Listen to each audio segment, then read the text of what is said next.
ng ginto't bulaklak, pag-ibig na sa kanyang palad, nag-alay ng ganda't dilag. At sa kanyang yumi at ganda, dayuhan ay nahalina.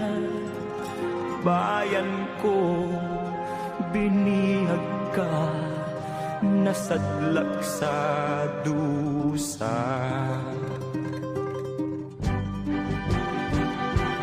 Ibon ng may layang lumipad, kulungin mo at umiiyak. Bayan pa kayang sakdal-dila. Dahil pa, na kung ila-lifestyle check nyo yung mga taga-ERC, wow, hindi mo maintindihan kung saan nagaling ng mga yaman ito, mga walang yan ito. No exception to the rule, all of them sa top level, ang yayaman. Kaya dapat siguro, doon tayo mag-start, Yusek, i-lifestyle check sila. Maniwala kayo, sapul na sapul. Ang tawag ko dito, Eric, this is regulatory capture and regulatory failure. ERC now looks like a twin-headed monster, and it is both guilty of regulatory capture and regulatory failure. failure. Nakatulong yung mga data ng ating kaibigan si Tecson dito sa mga input na nasabi ng ating kaibigan si Yusek. No? I'd like to personally acknowledge the inputs ni Mar. This is not a solo, and Mar has been, as an accountant, my number cruncher, has been way ahead. In fact, he has this document. I have one copy of it. I can leave it with you. It outlines the different indicators that there is indeed regulatory capture and regulatory failure. Actually, the problem with our top government officials is that they rely on one-page summary. Mga executive may yatang tamad. Hindi tamad yun. Utos yun. Anyway, ang bibigat ng problema natin, halimbawa kung mukha niya high power rates, masasaw mo ba sa one-page explanation niya? Napakalalim ng problema niya. Ngayon, yung insights ni Yusek, with due respect to him, kung hindi siya accountant, siyempre may kulang. Kasi big picture. Nag-aral kami ng 4 years, nag-review ako ng halos 1 year for disable. Tapos nagtrabaho ako more than 20 years practicing my profession. What we did right, what we did wrong, hindi makukuha sa experiment yan sa pag-iisip ng mga energy officials, outsiders looking in. Nilagay mo lang dyan, walang alam yan. Mas maraming alam yung nanggaling dyan na hindi nila tinatanong. Ngayon dito sa Kwan, sa Meralco, saka sa ERC, tama yun, merong key indicators of regulatory capture. Mga kwan ito, mga concrete evidence ito, incontrovertible, and very fundamental. Kamukha nun, kahit si Butch Junia doon sa column niya, sinabi niya, magmula nung in-implement siyang PBR na yan, biglang lumaki ang income ng Meralco. Anong reason? Ayan, kamukha sinabi niya, 14%.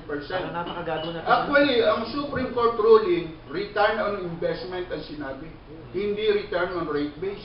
Kasi yung ginagamit na return on rate base, kamukha sa MWSS, na consisting of assets used in operation plus working capital, actually composed of two kinds of assets. One, those provided by, funded by creditors. Mas malaki yan. Normally, our rule, 70% credit, 30% capital. Tapos yung provided by stockholders. Anong nasa system? Magbabayad tayo ng interest expansion loans. Tapos, yung loans na ginamit sa pag-acquire ng assets na funded by creditors. Tapos, yung 12%, ibabase mo pa rin doon sa total assets na yun na funded by creditors and stockholders. Samantalang binigay mo na yung profit ng creditors by way of interest expense, kaya lumiit na yung funding. Kaya pag ginamit mo yung baliwan na yun, dahil hindi naman yung mga ekonomista na ganito, hindi naman sila accountant, akala nila walang alam mga accountant, baliwala yan, mga bookkeepers lang yun. Hindi nila alam yun na with double billing kasi ang correct method, pag ginamit mo yung return on rate base, hindi yung net income over assets, kung hindi net income plus interest expense over assets. The way they implement it, inaalis na nila yung one. Kaya, ang nangyayari, yung assets funded by creditors, nagbayad na ng interest expense sa creditors, tapos bigbigan mo pa ng 12% papunta doon sa stockholders na hindi naman siya nag-finance. Yan ang siyang yan. Ngayon, kaya ang sinabi ko, very important yung sinabi ng return on investment ng Supreme Court. So, yung implementation ng return on rate base, in the first place, mali yun. Pangalawa, very fundamental, yung Supreme Court Decision 1966 pa yan, na Energy Regulatory Board versus Meralco, na-affirm noong 2002 dahil nagkaroon ng issue sa corporate income tax. Ang naging decision ng Supreme Court, 12% reasonable return based on net income before income tax. Ang sinabi ng Supreme Court, yung determination of reasonable rate is judicial prerogative. Kahit sinabi sa batas na pwede kayong mag-earn ng 20%, 99%, i-outlaw na kwan. Hindi papayagan ng Supreme Court. Kanila yon. Dahil tama nga naman, paano kung sinabi na kwan, you're entitled to 70% rate of return. Kung useless na, kung helpless ng Supreme Court, hindi kawawa naman tayo. So, very clear doon sa kanya na ang nag-final decision si Justice Puno. Supreme Court Justice Renato Puno. Kaya tsaka nagkuha siya ng policy na ang mga consumers entitled to reasonable rates. Ngayon, ako naman, ang formula ko lang dyan, computing mo yung reasonable return, yung 12% return on investment. Whatever that is, that will equate to reasonable return. Kaya ngayon, going back doon sa Akwan, doon sa Meralco, actually, ang dapat na reckoning niyan, yung return on equity. Meaning yung capital invested by stockholders. Yun lang. Huwag isasama yung funded by creditors dahil nagbayad na nga ng interest expense. At yan, 12%. Eh yung sinabi niya, 14%. Ibig sabihin, in violation of law ito. Dahil yung PBR, kahit niyang IPIR na yan, wala namang sinabing IPIR. Sinabi lang ng alternative methodology. So, very vague. Kaya hindi supported ng IPIR yan. At kaya sabi ko, kahit sinabi ng IPIR na entitled ka sa 40% or whatever, Supreme Court na magsasabi kung reasonable o hindi, at ang sinabi 12%. Yan ang reasonable return. Kaya yan, number one violation ng one. Na, kaya nga ang wato, is this Supreme Court decision on 12% rate of return a joke, which is why it is violated with impunity. Tapos, ang isa pang depekto ng PBR, ang mukha nun, asset replacement value. Yung ang gagamit nila sa commission na, pati future capital expenditure. Anong difference nito? Kung tama ang method, okay rin eh. Yung accounting treatment, pero mali ang accounting treatment. Ano yun? Nakasama sa regular rates, di treated as sales. Kung treated as sales, treated as income ng Meralco. Kung treated as income ng Meralco, yung cash generated, mare-record as assets owned by Meralco. Pag in-invest mo yan, yung capital project, mare-recorded as assets owned by Meralco. What will happen afterwards? Di i-recover pa rin sa consumers ito by way of depreciation and reasonable return. Samantalang hindi naman Meralco na ito, kundi consumers na. Bakit uulitin mo na naman? Yan ang nangyayari sa present system dahil hindi nagtatanong sa accountant yung mga CPA sa ERC tatanga-tanga or sabi nga ng regulatory capture. Yan ang isa sa sinasabi doon sa pan na mali yan. So ang pinaka-fundamental, enforce yung Supreme Court decision at kailangan siguro dyan lawyer. Kung ako'y lawyer, matagal na akong nag-abla. Sorry. Hindi, naglalaro lang sa utak ko. Kasi doon nagkakagulo sa percentage diba? Percentage of what? Yung what, kung ano-ano ang ipinapasok doon sa what percentage of what, diba? 12% of what?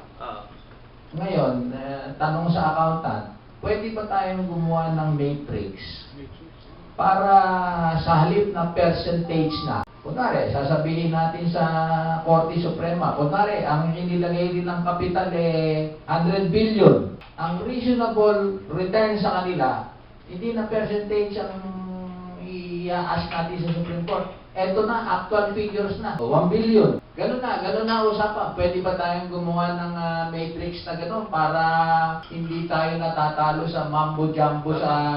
Meron po akong sagot dyan. Ginawa na yan ng oil industry regulation. Okay.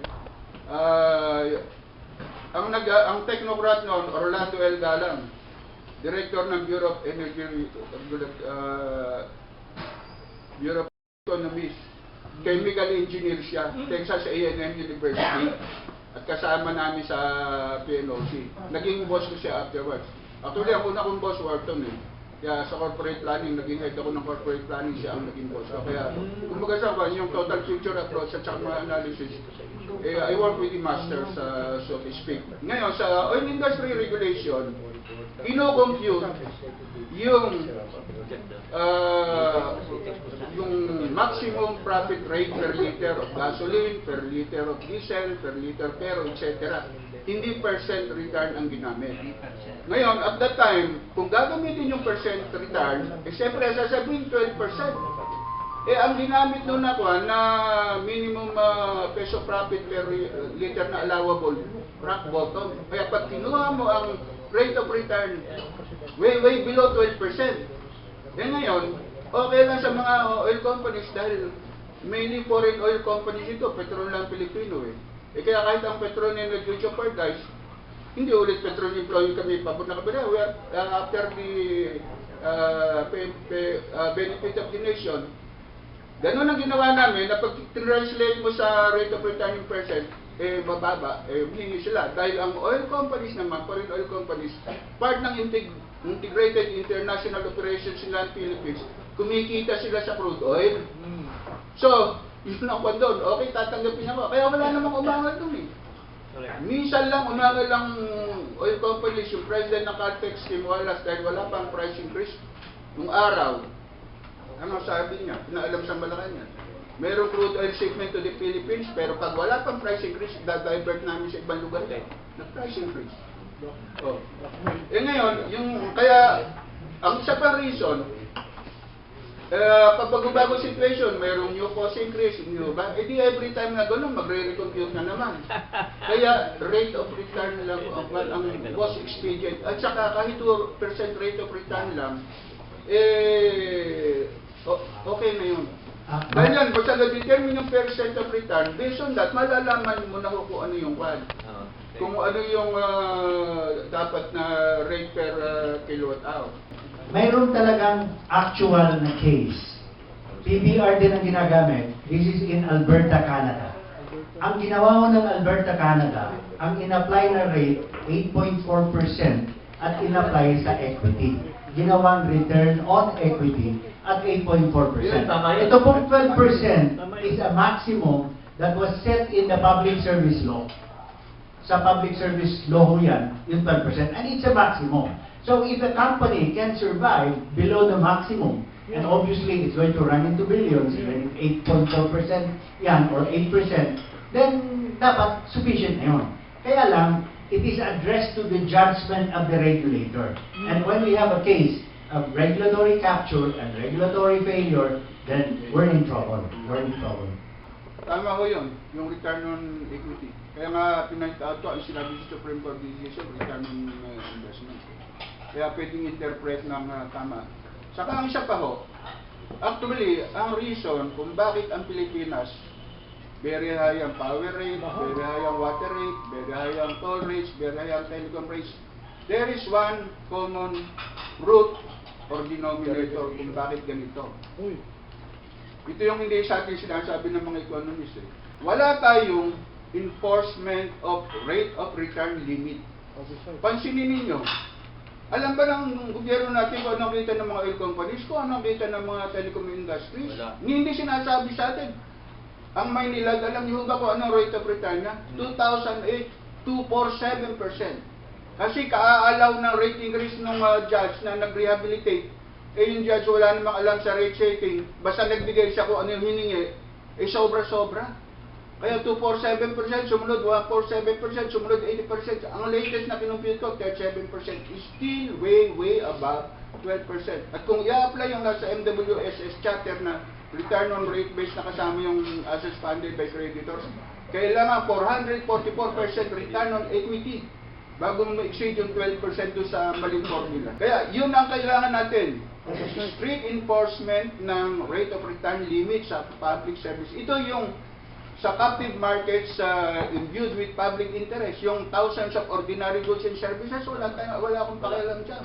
Ito lang, ilan lang yan. Magbibilang mo sa daliri mo, hindi pa abot ng 10 siguro. Ngayon, sa ating legal and economic system, nandyan na yan eh. Yung MWSS Charter, meron na sinabing 12%. Yung BOT law, yung Bill of Rate Transfer Law, at part there, meron sinabing 12%. At saka yung Supreme Court decision mismo. Part of our law in jurisprudence, yung 12% rate of return limit. Saka hindi guaranteed rate yun, ha? Ibig sabihin, kung inipisit ka, you can earn less than 12%. Yun ang maximum. Ako po si Mami Robles, ang mami at babaeng lagalag. At ito ang aking balita, news, para sa kaalaman ng buong Pilipinas at buong mundo, North, East, West, South. Hanggang sa muli! At pakialam, galaw-gaw, kung tawagin siya'y ganyan, kang karot, na trumpong tumatarang, galaw-gaw, nakalilito.